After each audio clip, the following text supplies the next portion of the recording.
but you got done with, so 2016, you didn't roll right into politics. You went back to college. Right. I had no intention of politics. Did that become 2016? Did that become you looked at what you're going to do next and you said, okay, well, how else can I serve? How else can I move forward? What's my next mission going to be? And you decided you're going to go back to school.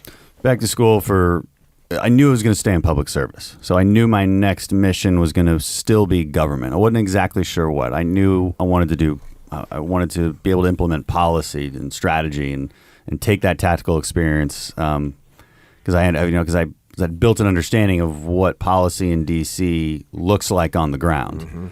Mm-hmm. Actually, because the reason I was hurt that day in 2012 was because of an Obama administration's policy of always wanting boots on the ground battle damage assessments for any close air support. So, because earlier in that day, Marines had called in close air support on a compound they were taking fire from. For some reason, they wanted guys to walk across minefields and go take pictures of it. Right? That's not good policy. Now, it's not a victimhood story. Don't get me wrong. I mean, there was a battle going on. We wanted to go. I don't care really what the reason is.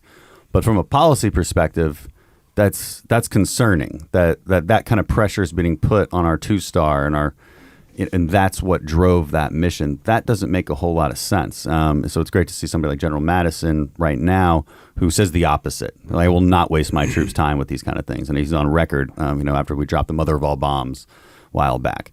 He's on record saying, I will not waste my troops' time going to count the dead bodies out there. That's just good policy. Mm-hmm. So, I wanted to take that experience to Washington. The natural next step was get the right education. So the Harvard Kennedy School of Government is where I went. Got a master's degree in public administration, focusing more on national security issues, economic issues, and a little bit of political U.S. politics. How long was that school? I just did a 1-year program, and it was kind of the accelerated executive style program that you can apply to if you're older and you actually have some life experience. What's the intensity level of that? As tense as you make it. I took about 4 extra credits more than I needed to.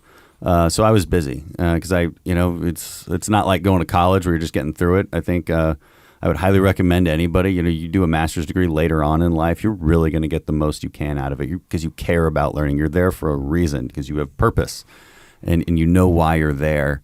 So I got a lot out of it, honestly, and it was really an amazing year. I mean, you hear from the greatest people. I had Bush's Deputy National Security Advisor teaching us. I had the premier experts on counter-proliferation policy teaching us in class. I had Reagan's Chief Economic Advisor as my economics professor. I mean, you just can't.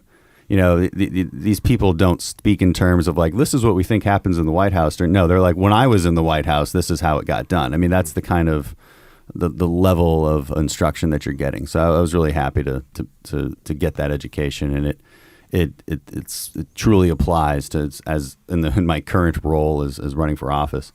I'm glad I was there. But